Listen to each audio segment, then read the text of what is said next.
Right friends, welcome back to Insight. This is for 7th week. We are going to discuss some statements and the inner meaning behind these statements. First is the United States of America imposed new unilateral sanctions on North Korea.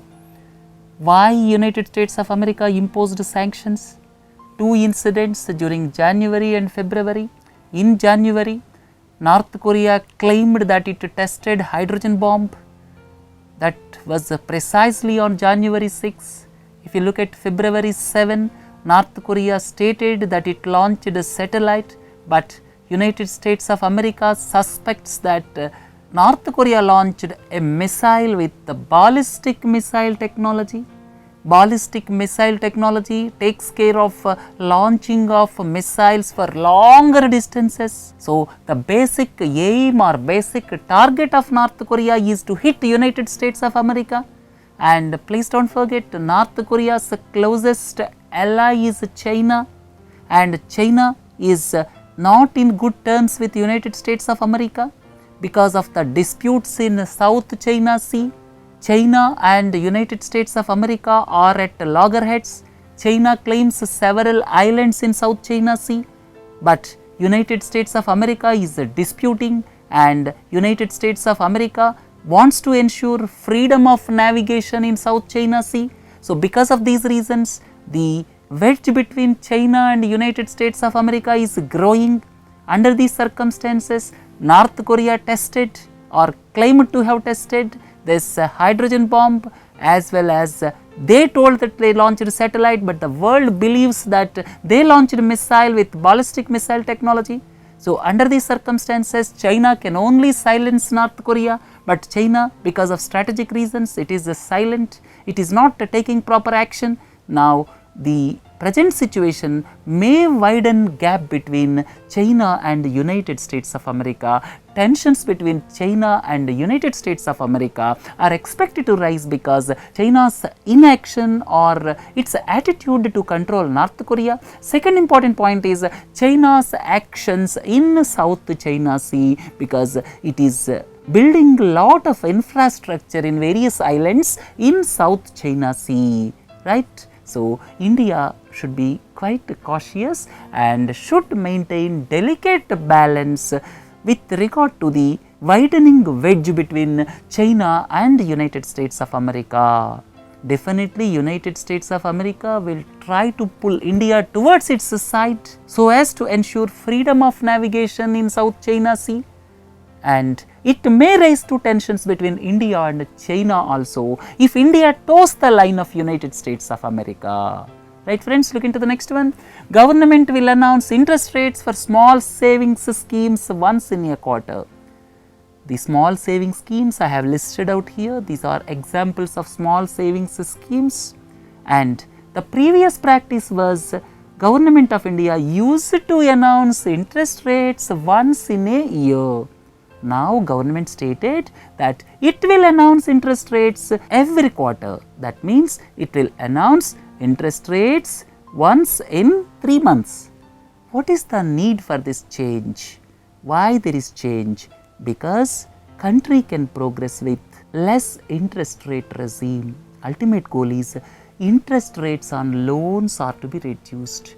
Accordingly, Reserve Bank of India reduced interest rates by 125 basis points during 2015, but banks are not able to reduce interest rates on loans because of the reason they have to reduce interest rates on deposits.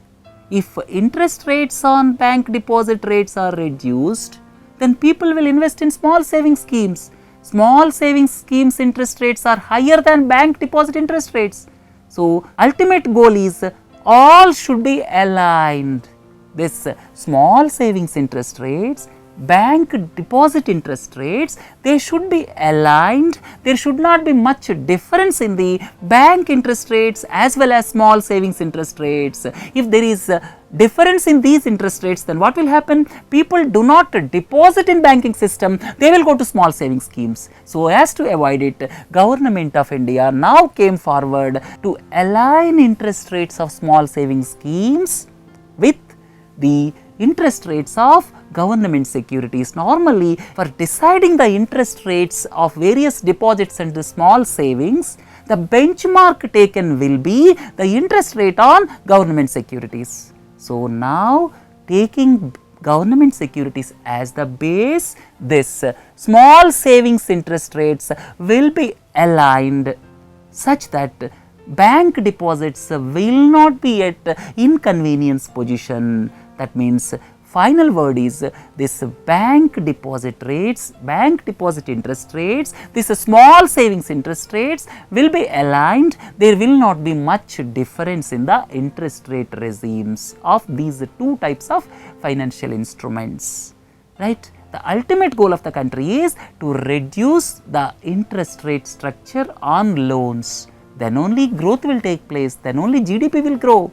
But for giving loans at less interest rates, the first prerequisite is the interest rates on deposits should be reduced. So, as to ensure that government is coming forward to reduce the interest rates on small savings deposits. Right. So, two things please do not forget, government will announce small savings schemes rates once in a quarter from now onwards, and the second important point is government align these interest rates of small savings in line with general interest rate structure in the country, so that the bank deposits will not be at a disadvantageous position. Looking to the next one, India plans to import corn for the first time in 16 years. This should be free of genetically modified organism. Government of India wants to import corn for the first time in 16 years. Please look into the picture. This is corn. Government will import, but the condition is the corn should be free of genetically modified organism. Why? In India so far, the policy is government not allowed genetically modified food crops. Genetically modified crop is extensively tried for cotton in this country, popularly known as BT cotton. Recently, Delhi University developed genetically modified mustard, but Genetic Engineering Appraisal Committee, the organization under Environment Ministry, deferred the move.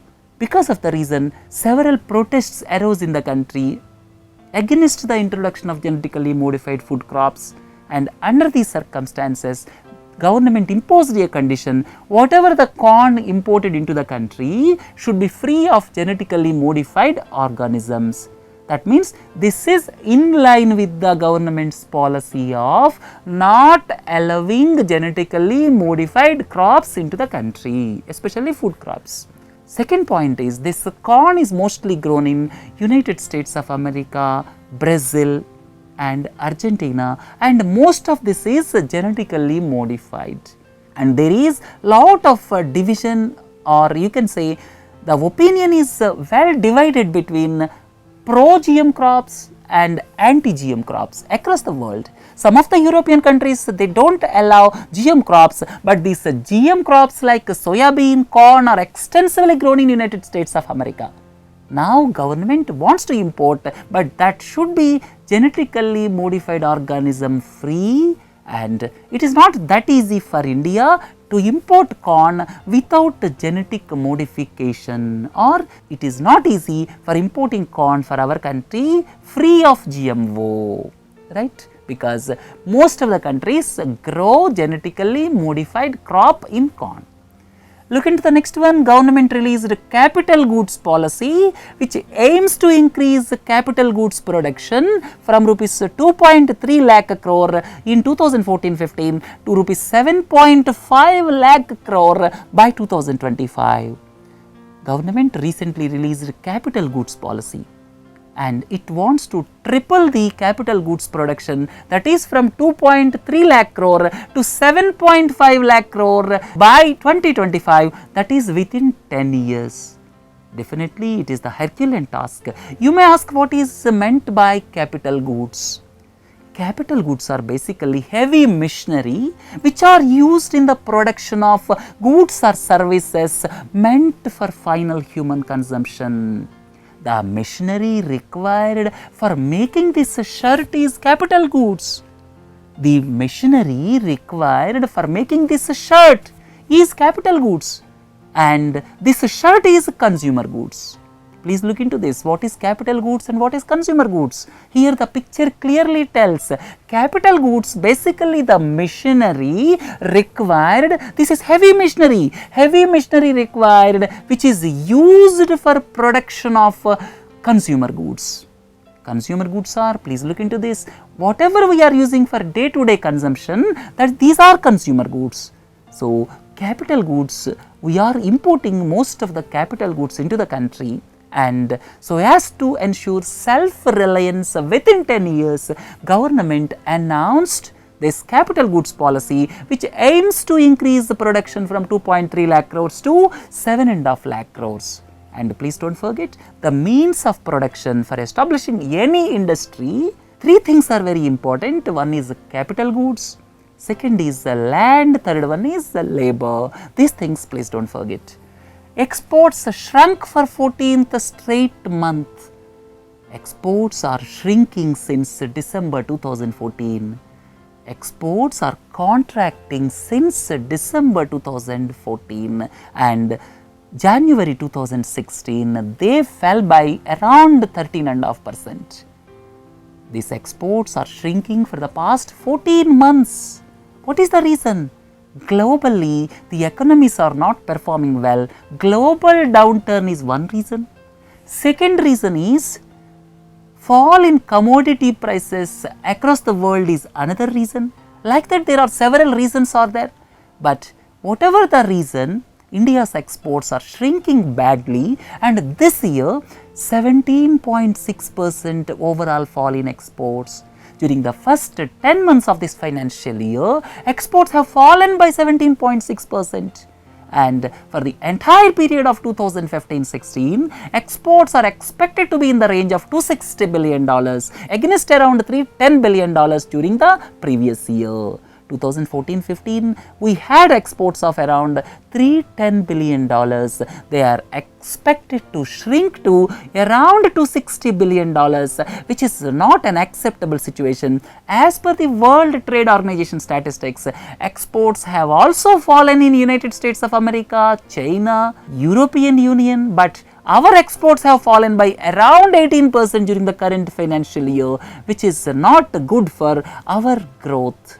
And if you look at the gross domestic product, our growth is predominantly due to private consumption due to high population, and the second thing is due to public investment to some extent, and we are faring badly in private investment as well as export front. And now we are safe as far as trade deficit or current account deficit is concerned because of fall in oil prices. Tomorrow, if oil prices increase, then what will happen? India's trade deficit and current account deficit will increase. So India should be cautious, and fall of exports of around 18% is not a happy situation for any country. Look at the last one. China has deployed an advanced surface-to-air missile system to one of the disputed islands in South China Sea. If you look at the South China Sea, China claims several islands, but these islands are disputed by Taiwan at the top, then Philippines, Brunei, Malaysia and Vietnam. These 5 countries claim some of these islands, but China broadly wants to have its imprint in South China Sea because South China Sea is the major trade route in the seas.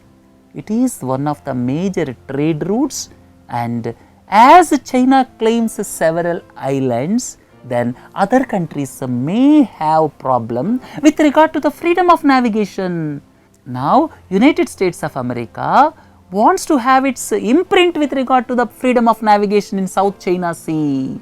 It wants to exercise its authority with regard to this freedom of navigation in South China Sea because United States of America and these Asian countries do not recognize the sovereignty of China over the islands of South China Sea. Precisely that is the reason there is a raising of tensions between China and the United States of America. And with regard to the origin of dispute and all these things, we will discuss sometime in news analysis. So for today, let us close here. Have a nice day. Thank you.